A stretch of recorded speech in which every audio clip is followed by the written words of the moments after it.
something that I struggle with, and I know if I'm struggling with it, other parents are too.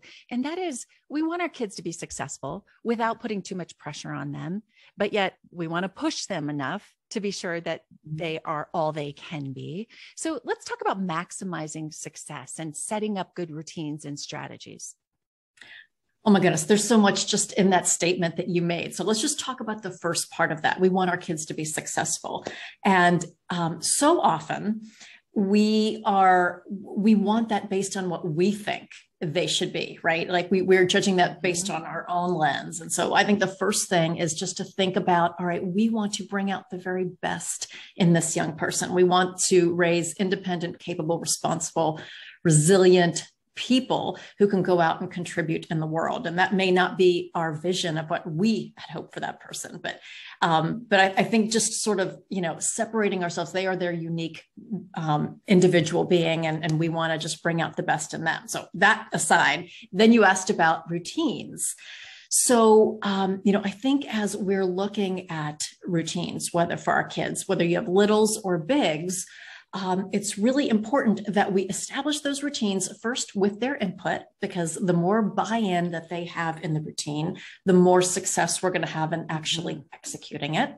But we want to also structure routines in a way that it minimizes the amount of reminding, ordering, directing, and correcting that we have to do.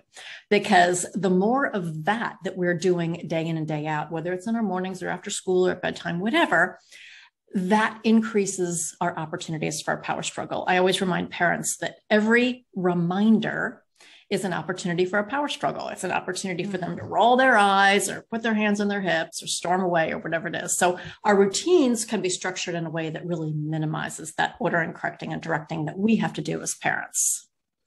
Okay. So you just said a lot I want to unpack there. We'll keep doing this to each other. Yeah, exactly. I find routines so helpful, but I want to talk about the follow-up to the routine. And specifically in my house, I'm talking about an 11-year-old who is very forgetful, and I can set up routines day in and day out. I write them on a whiteboard. I put them on a sticky note. This is what you do first. When you get up in the morning, you're 11, you can make yourself breakfast. You don't need to wait for me every morning. But I want to talk about what you do when they don't follow the routine. So maybe we're moving now into discipline a little bit more. I find myself sometimes reminding him of the routine 4 or 5 times. And I start to believe that maybe he's just avoiding my routine, when actually I think, I don't know. Let's talk about the discipline of a routine. Okay, so there are 2 elements to that. The first one is the structure of the routine in the first place. And the second part is who owns the problem. Let me talk about those separately. So the first one is the structure. So whether you have littles or bigs, your routines should always be structured in a when-then format, which means when the yucky stuff is done, then you can enjoy the more enjoyable parts of the routine. So in the morning, that might look like when you're dressed, your bed is made, hair is combed, your backpack and lunchbox are by the door, then join me for breakfast, assuming the breakfast is something that the kid cares about. If the kid doesn't care about that, that wouldn't make a good morning routine. Okay. Or it could be when XYZ being the yucky stuff, the stuff that you have to remind them about, when those things are done, then you can have your 15 minutes of iPad time. Or you can watch that show, or we can play a quick card game, or you can go outside and play before the bus comes. Mm-hmm. So we always want to structure routines, morning, after school, evening, always in a when-then format. So the yucky stuff comes before the fun stuff. And that is what keeps you out of the reminding business, assuming that then is something that the kid cares about. All right. And so for most kids, especially nowadays, all kids care about some form of technology or media enjoyment, right? So then you can watch your show. So that, and you kind of have a deadline, right? And the deadline is 6:30 p.m. or whatever that time frame is, then the routine actually becomes the boss. So you don't have to be. So that's the first thing. We always want to structure in a when-then format. The second part of that, I said, who owns the problem? All right. So you have an 11-year-old. And so if your 11-year-old isn't ready to go to school when it's time to catch the bus or carpool comes or whatever, who owns that problem? right? Are you owning the problem by continuing to remind and nag and come on, we got to get going. Your ride's going to be here. Or do you let the child own the problem and have her be late for school and experience the natural consequence that comes from that, right? Having to go into the office without a note from you, getting the tardy, maybe missing homeroom, getting, whatever those consequences are that happen at school. Do we let the child assume the responsibility for that? Right? It is so big. You bet. It is so big. Okay. And so I know you have athletes in your family. So for parents who their kids have after school activities, are you reminding the kid in the morning, okay, is your bag packed? Do you have your racket? Do you have all these things that you need? Or do you let the kid go to practice after school without his equipment or his uniform or whatever and experience the natural consequence with the coach, right? Do we own the problem or do they own the problem? And in terms of the original question was, how do we set our kids up for success? The most important thing that we can do from the youngest age all the way up to our high schoolers and college kids is let them assume responsibility, right? Let them experience it. We have to do the training and make sure the systems are in place and all that kind of stuff. But then we turn it over to them to be successful with it or to experience the natural consequences. And it is so much easier to say these things than it is to do it. But I will say I have work to do. When you do it, and when you do the work ahead of time, as you just said, that you set up those systems, then you reap the benefits of that because they do take responsibility for it. Since you just mentioned forgetting sports equipment, or maybe for a lot of parents, it might be forgetting the lunch. When do you think it's appropriate to rescue, or never? Great question. So we are all humans and we all make mistakes, right? So a one-off forgot the lunchbox or forgot his shin guards or whatever, sure, you can drive it to school. But if that's happening once a week, that's a problem, right? So it all comes down to the frequency. So if it's happening enough that you're getting irritated about it and you're thinking, all right, come on, like you can remember this on your own, then we have to say, okay, have we done the training? Have we set them up for success? Have we put up, with their help, visual reminders around the house? Does if the kid has a phone or a watch or whatever, does he have, auditory reminders to, again, help set him up for success? If all of those things are done, then you let him experience the consequence and you do not rescue. Yeah. Yeah. Because I didn't come up with this saying. I don't know who did, but I love it. And that is that a child who always forgets has a parent who always remembers. Oh, yes. Isn't that right? Always rescues.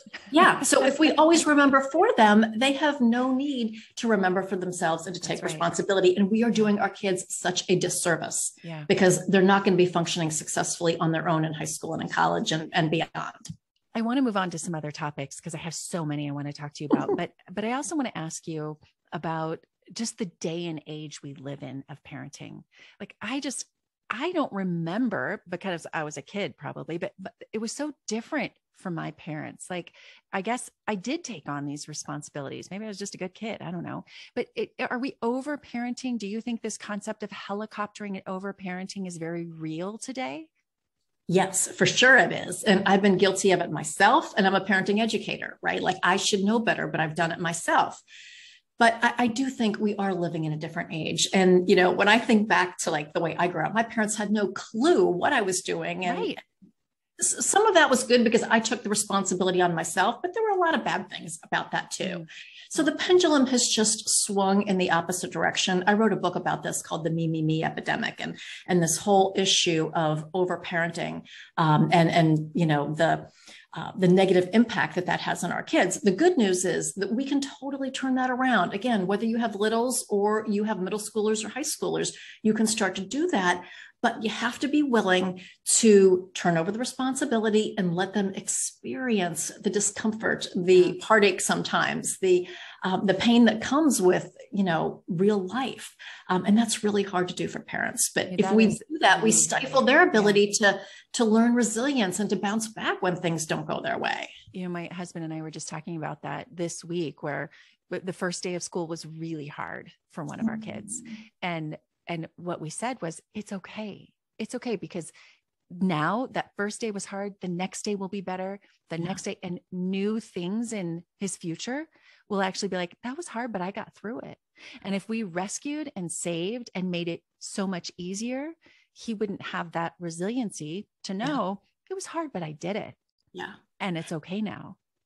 And you had that conversation, you had that emotional connection there. So you created that safe space when days are hard, or, you know, they're struggling with something, that can come to you and have those conversations. And that's such an important part of this. You know, so often we're concerned about what kids, you know, are they doing their jobs or not? Are they, you know, like, it's all about discipline and all of that kind of stuff. When so often, so many of these issues are resolved by just those emotional connections and spending the time and really filling their attention bucket in positive ways. For littles all the way up to bigs, that's one of the best things that we can do to actually affect our kids' behavior and their success long term. Yeah.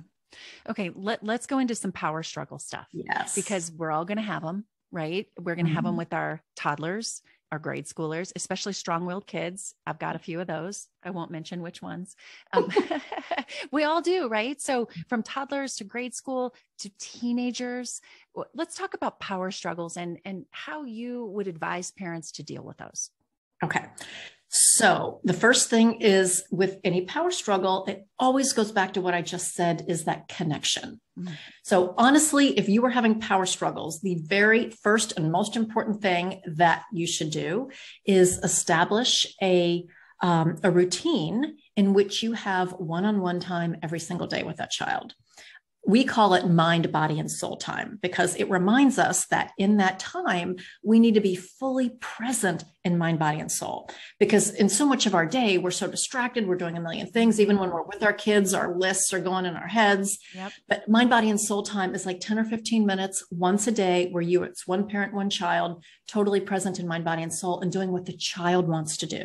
So if you have littles and they like to do Legos or play Uno, or if you have an older kid and you're watching like a Netflix series together with them, like whatever it is, but you are in their world, creating that emotional connection. It's the most important thing that you can do to minimize power struggles, because when we are meeting the child's needs for positive attention and emotional connection, they are much less likely to fight back. They don't feel the need to fight back over every little thing. So I'm like, if there's a silver bullet in parenting, this is it. Wow. All right.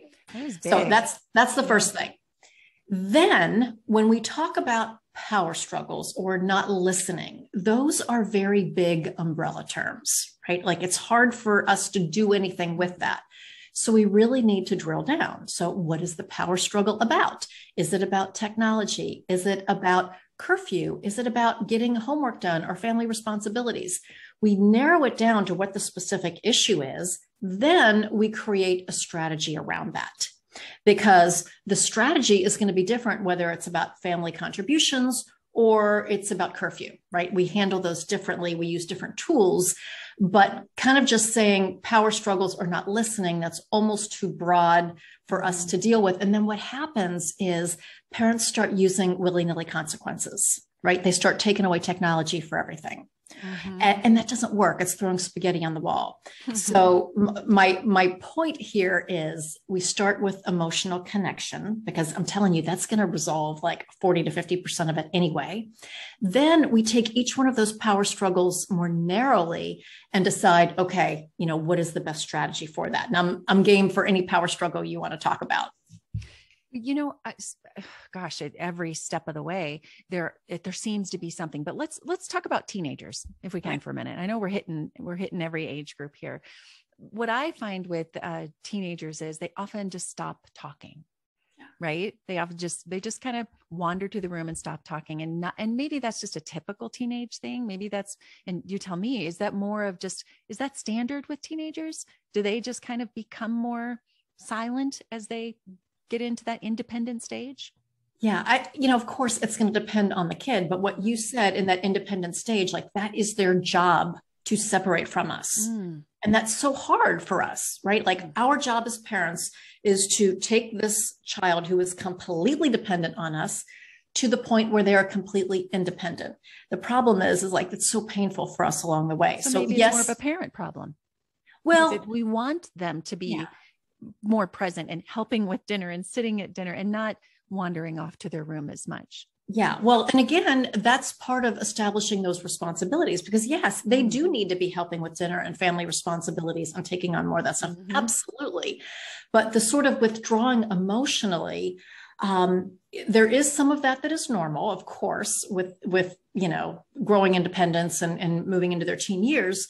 But it reinforces the need for that mind, body, and soul time that I just talked about. Yeah. Because even if it's just 10 or 15 minutes where you are one-on-one, emotionally available and doing what they want to do or what they're interested in, that makes a world of difference. And it creates that just safe space. The other thing that I recommend to parents is to think about communicating in other ways. So you can have a journal that you kind of pass back and forth with just kind of thoughts that you're feeling, just wanted to let you know, I really appreciated you, cleaning up the kitchen after dinner, and you leave that in their room. Just little stuff like that. Or it could be something like, I just wanted to let you know that what you said about whatever hurt my feelings. I know you didn't mean it, but I just wanted to let you know how that affected me. So it can be, just encouraging things, or it could be just sharing things that are on your heart, and you leave that in their room, and they can do the same with you, right? They can, I am so mad at you, Mom, and I never want, they can lay it all out there in the journal, and they never get in trouble for what's ever in the journal. You can leave Post-it notes. You can send them texts. You can do funny Snapchats. There's so many ways that you can connect with them that creates that just mini emotional connection that isn't a sit down, let's talk about feelings kind of thing. Which is hard. Sometimes face to face, even though it's your family, is harder for teenagers in particular. I love everything you just said about that emotional, the mind, body, and soul. And it reminds me of something when my oldest, who's 20, when she was little, and I don't know where it came from, but it was, instead of a time out, have a time in, where they're with you instead of away from you, because they need that. That's the mind, body, soul. They need you to bring them closer, not push them away. Absolutely. Always remembered that. And so I like the mind, body, soul. Yeah. Okay. Boy, we've covered so much, and I wish we could talk forever, but I think that we've covered a lot. And I like to ask two questions of my guests, because I learned so much from guests who are successful like you. So the first question is your favorite tool for productivity. It doesn't have to be technology. It can be anything. What's your favorite tool for productivity? Oh my goodness. So first off, I struggle with productivity. I'm not one of those people that is just super naturally organized. So I do need tools. And the one that I use, it is a technology platform, but it's Asana. Are you familiar with that? Yes. Okay. A little bit here and there, but tell me how you use it. Okay. So one of my longtime friends, April Perry, her company is called Learn to Become. She teaches this process of using Asana to sort of prioritize your tasks. And so you put them into different buckets. So you would have a today list. I have decisions pending things that I have to make decisions on, waiting on from others. So I know I'm waiting on my team for certain things, so I don't forget about those, my current projects. And then I have a category for someday projects, great ideas that I have, but I can't execute on them now. So they're just different buckets. And then just every day looking at that list, and it really, and there's a list for errands. So if you're out and you have 15 extra minutes, okay, what can I do? Or phone calls to make, there's a bucket for that. So I'm not explaining it well like she does, but basically it's all those things that you have to do in your life or manage in your business. It's creating these systems within Asana that just kind of help you track it and stay on top of things, so you don't have handwritten lists everywhere. And that works for some people. That doesn't work that well for me. But I like the buckets, putting them in different categories allows you to not feel overwhelmed. If you have one long to-do list, you're never going to get to all of them. Some of them can wait, or some of them can be done in little pockets of time. But the bucket system with Asana, I like that. Yeah, it's really handy. You're waiting for you have in the parking lot 10 minutes before you have to go into your appointment. Okay, what calls can I make? I've got that bucket of all those calls I have to make. And it's just, it really works well. So anyway, you can check it. I like it. Okay. And then my second question, I'm really curious how you ended up where you are. So what's your purpose, and when did you know what it was? So my career's kind of been all over the place. I've done the Fortune 500 thing. I've been a stay-at-home mom. I've done the entrepreneur thing, but truly I found my purpose a little later in life, after I was a parent, and I struggled a lot as a parent, and started taking parenting courses and studying and researching all the psychology behind that. And believe it or not, this is going to sound really corny, but believe it or not, like I determined my purpose one day in church. Like our minister was talking about like what you're called to do, what your purpose is. And he defined it as things like, you know, it comes pretty easily to you. You find joy in it, and it serves others. And I was like, oh, like this is exactly what I was meant to do, because this is what I love to do. It comes easily to me. I know that it serves others because it makes their lives easier and more joyful. And just knowing that we're serving parents and helping them be the parents that they've always wanted to be, so they can look back with just such joy rather than regret. Like, and that, like that moment was sort of like, okay, I know exactly what I'm going to do. And I've been doing that ever since. It's been my life's work. And I think it'll always be my life's work. I love it. Yeah. And you do it so well. I've learned so much from you. Where can people find you? I know your website, I know you're active on social media, but where do you send people? Yeah. So our website is positiveparenting.solutions.com, and people can go there. We've got a blog with tons of, you know, great articles and strategies, but we also have a free class. It's called Get Kids to Listen Without Nagging, Yelling, or Losing Control, which is a big pain point for a lot of parents. And that's filled with strategies. So you can go to our website and sign up for that free class. And parents really seem to enjoy that. So I love following you on many different platforms, because I learned so much in your blog posts and the different posts that you have. And keep doing what you do. You're making a difference. And I sure appreciate it as a parent. Thank you. And you keep doing what you're doing. Just one quick little shout out. I love your Notebook SOS. So for any parents who have school age kids, go and watch the Notebook SOS. Am I calling it the right thing? You are. Yes. I made that up as I was doing it. It's the Notebook Student Organizational System, because when they're not organized, we feel the pain as a parent, don't we? Yep. Right back to those systems and routines. Thank you. I appreciate